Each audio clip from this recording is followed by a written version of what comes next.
ঘরে থেকে থেকে বোরিং হয়ে গেছি। ওই জন্য ঘুরতে বেড়াচ্ছিস? হ্যাঁ। বাড়িতে মন টেকে না, তাই একবার দিল্লিতে ঘুরে এলে মন্দ হয় না। সেই উদ্দেশ্যে রওনা 3 খুদের। ঝাড়গ্রাম স্টেশন থেকে উদ্ধার করা হলো 3 নাবালককে। 2 বন্ধুকে নিয়ে শ্রাবণ মাসের প্রথম সোমবার দিল্লিতে যাওয়ার পরিকল্পনা করেছিল রাহুল। সেই মতো 2 বন্ধুকে পাড়ার একটি শিব মন্দিরে ডাকে। পরিকল্পনা মাফিক বাড়ি থেকে বেরিয়ে পড়ে 3 বন্ধু। 3 বন্ধু এই পরিকল্পনা ভেস্তে যায় ঝাড়গ্রাম রেলওয়ে পুলিশের তৎপরতায়। সোমবার ঝাড়গ্রাম স্টেশনে এই 3 বন্ধু ধরা পড়ে যায় আরপিএফ এর হাতে। এই 3 বন্ধু একজন পড়ে ক্লাস 2-তে, একজন পড়ে ক্লাস 3-তে, আরেকজন 4র্থ শ্রেণীতে। বয়সে ছোট হলে কি হবে, মাথার বুদ্ধি ভরপুর। আরপিএফ এর অফিসাররা টানা 3 ঘন্টা জিজ্ঞাসাবাদ করার পর অবশেষে উদ্ধার হয় এই 3 বন্ধুর ঘর ছেড়ে আসার গল্প। কখনো শিশু পাচারের সঙ্গে জড়িয়ে যায়, কখনো রাস্তা হারিয়ে ফেলেছে বলে পুলিশকে বিভ্রান্ত করে এই শিশুরা। অবশেষে জানা যায় আগেও বহুবার পালিয়েছে বাড়ি থেকে। হরিদ্বার যাওয়ার পথে একবার চান্ডিল থেকে ধরা পড়েছে, একবার গিধনি থেকে ধরা পড়েছে।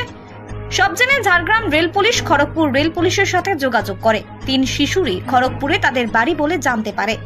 রাতে কড়া পাহারায় তাদের থাকা খাওয়ার ব্যবস্থা করে। আজ মঙ্গলবার তাদের চাইল্ড লাইনের হাতে তুলে দেওয়া হয় রেল পুলিশের তরফে। আমি একবার গেছিলাম ঝাড়গ্রাম, তারপরে চান্ডিল, তারপরে জিআইপি, তারপরে জিআইপি কেদারনাথ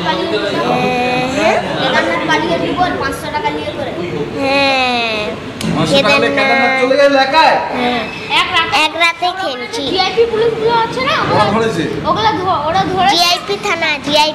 সেটা কোথায়? টাটায়? হ্যাঁ, টাটা নয়, চান্ডিল। হ্যাঁ, টাটা পেরিয়ে চান্ডিল। আরে সালা সব জানতে কেন পালিয়ে যাস কেন? পালিয়ে যাস কেন? কি জন্য পালাস? আমার ইচ্ছাই পালানো। ঘুরতে ইচ্ছা হয় নাকি? আমাদের বেড়াতে কেউ মানে না, জানিনি কি হয় যে পালিয়ে যায় না। একটা কয়লাপাড়ার বুড়ার সাথে জবার থেকে ওই কাঁচতে শুরু করছে। ওই বুড়াটা ওকে সবসময় এদিক সেদিক জায়গায় নিয়ে যাবে না, তারপরে যে অভ্যাস হয়ে গেছে তারপরেও যেতেই থাকে। ও একটা বুড়ার সঙ্গে যেতে যেতে অভ্যাস হয়ে যেত, এখন যেতে আমার ভাই তো রেল স্টেশন জানতোই, জয়ন্তী ঘরের দাদু বাস স্ট্যান্ডে জানতো। আমার দাদু ওই দাদুটা বিরিয়ানি খাওয়াতে নিয়ে গেছে কম টাকায়, ওখানে রেল স্টেশন দেখিয়েছে। এইখানে এই স্টেশন দেখাচ্ছি, তারপরে রেল স্টেশন একদিন দেখেছি, একদিনেই ফুট। একদিন দেখেছি, একদিনই ফুট। তাহলে এসব ঘুরতে ভালো লাগে নাকি? হ্যাঁ, আগে কোথাও যেতে ভালো লাগবে না তো কি হয়েছে, ঘরে থেকে থেকে বোরিং হয়ে গেছি। ওই জন্য ঘুরতে বেড়াচ্ছিস? হ্যাঁ। তো ঘরে বলে আসা কি আছে, বলতে পারিস না? ঘরে বলে আসার কি, তুই বড় হয়ে গেছিস নাকি? তুই কিসে পড়িস? আমি ক্লাস 2। ক্লাস 2? তুই কিসে পড়িস? ক্লাস 3 তুই 5। তাহলে পাশাপাশি বাড়িতে আমরা একটু শিব মন্দিরের একটু তো আগে। ও বললো তোরা বেরিয়ে চলে এলি? হ্যাঁ। কি বললি তুই ওদের? কি বলেছিলি? আমি বলেছিলাম যে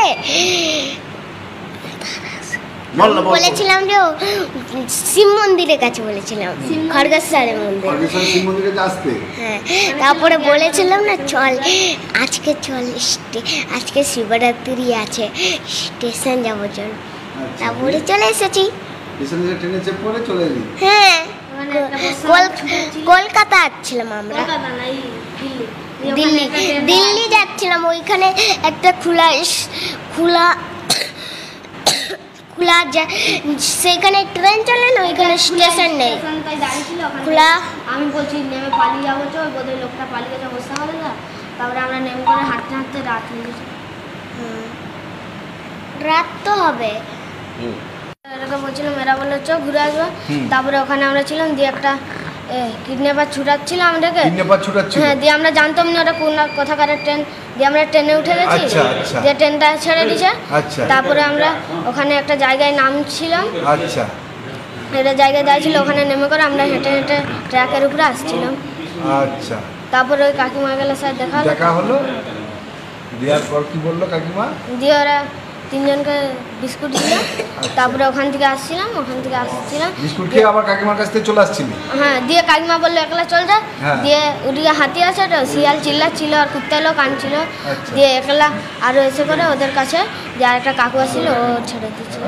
তারপরে এখান থেকে আমরা গেছিলাম। এখান থেকে তোরা স্টেশনে চলে এলি? যে কথা খড়গপুর যাবি বল? হ্যাঁ। তা তোর মামার কথা বলছি। ভয়ে বলে দিয়ে এখন কোথায় যাবি? খড়গপুর আচ্ছা ঘর যাবি? আচ্ছা